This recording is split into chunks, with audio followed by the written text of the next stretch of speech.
Salam sejahtera di dalam kasih Tuhan Yesus Kristus untuk saudara-saudaraku sekalian. Judul renungan hari ini adalah kepribadian manusia. Firman Tuhan yang mendasari diambil dari kitab Kejadian pasal 1 ayat 27 yang demikian bunyinya. Maka Allah menciptakan manusia menurut gambarnya. Menurut gambarnya Allah menciptakannya, dia laki-laki dan perempuan, diciptakannya mereka. Jadi di sini firman Tuhan mengatakan Allah hanya menciptakan laki-laki dan perempuan. Semi laki-laki dan semi perempuan tidak. Allah hanya menciptakan dua jenis laki-laki dan perempuan saja. Nah, saudaraku yang dikasihi oleh Tuhan Yesus, yang pertama, kepribadian adalah ciri-ciri khas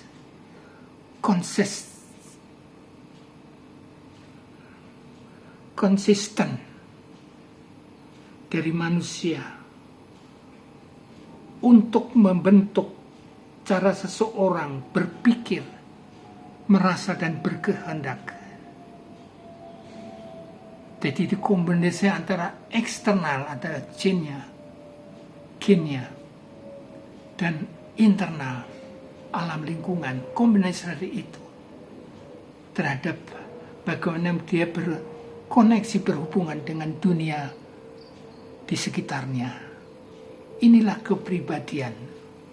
Jadi ciri khas gaya hidup seseorang itu adalah kepribadian. Kemudian yang berikut, yang perlu diketahui, yang pertama, unsur dari kepribadian manusia itu ada 3. 1, tubuh atau jasmani manusia, kedagingan manusia yang kelihatan. Dan itu akan mati, saudara-saudara. Kembali ke tanah. Unsur yang kedua kepribadian manusia adalah jiwa. Jiwa manusia ini terdiri atas pikiran, kehendak, dan perasaan manusia. Ada, itu jiwanya. Kemudian yang ketiga, itu ada rohnya. Roh manusia itu memungkinkan dia berhubungan dengan roh Allah melalui imannya dan lain sebagainya. Dan roh dan jiwa seseorang ini tidak akan mati, akan hidup selamanya. Nah, tubuh jasmani manusia ini kelak pada akhir zaman akan dibangkitkan kembali bersatu dengan jiwa dan rohnya. Tubuh, jiwa, dan roh. Tidak peduli agama apapun mereka, akan dibangkitkan.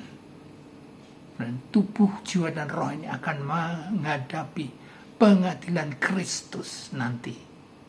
Harus diwaspadai, saudara. Ini. Kemudian yang berikutnya, yang ketiga, bagaimana kepribadian manusia ini dalam gambar Allah. Kepribadian manusia dalam gambar Allah. Yang pertama, manusia diciptakan sesuai dengan gambar Allah. Itu berarti manusia bukan diciptakan melalui evolusi dari binatang kemudian menjadi kera kemudian jadi manusia. Bukan. Manusia diciptakan menurut gambar Allah. Ya, dia memiliki kasih, dia memiliki kekudusan. Ini yang pertama. Yang kedua, sebagai gambar Allah, ada 3 unsur manusia sebagai gambar Allah. 1, manusia memiliki moral seperti moral Allah, yaitu benar dan kudus. Ini yang pertama. Yang kedua, sebagai unsur Allah, manusia memiliki akal seperti akal Allah, yaitu pikiran, perasaan, dan kuasa seperti Allah. Unsur gambar Allah yang ketiga, manusia memiliki roh Allah yang memungkinkan roh manusia itu berkomunikasi dengan Allah melalui imannya dan lain sebagainya. Lah, ini kepribadian manusia dari gambar Allah.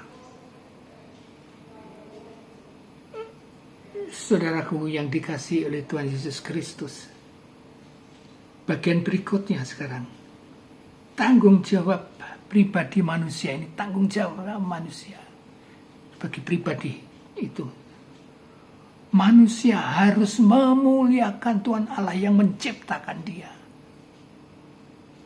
Ya. Harus kudus di hadapan Allah, harus benar di hadapan Allah. Ini kewajiban manusia, tanggung jawab manusia, harus benar dan kudus di hadapan Allah.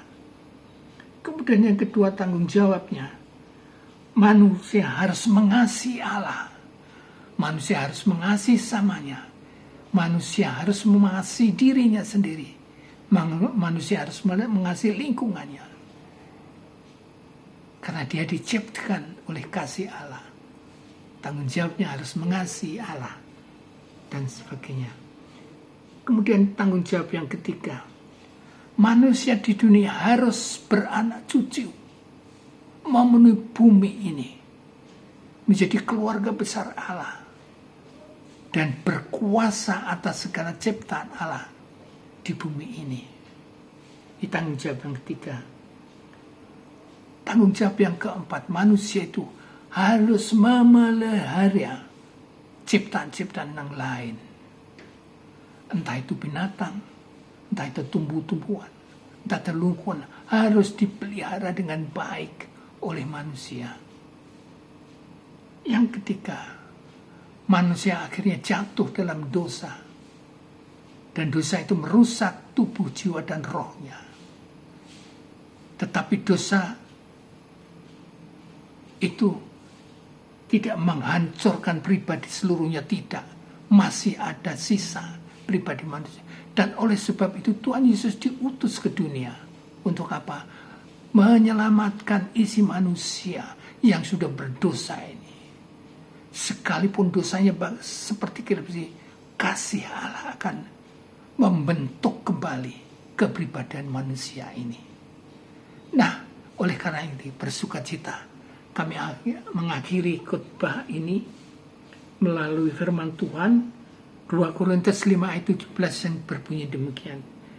Jadi siapa yang ada di dalam Kristus, ia adalah ciptaan baru. Yang lama sudah berlalu, sesungguhnya yang baru sudah datang.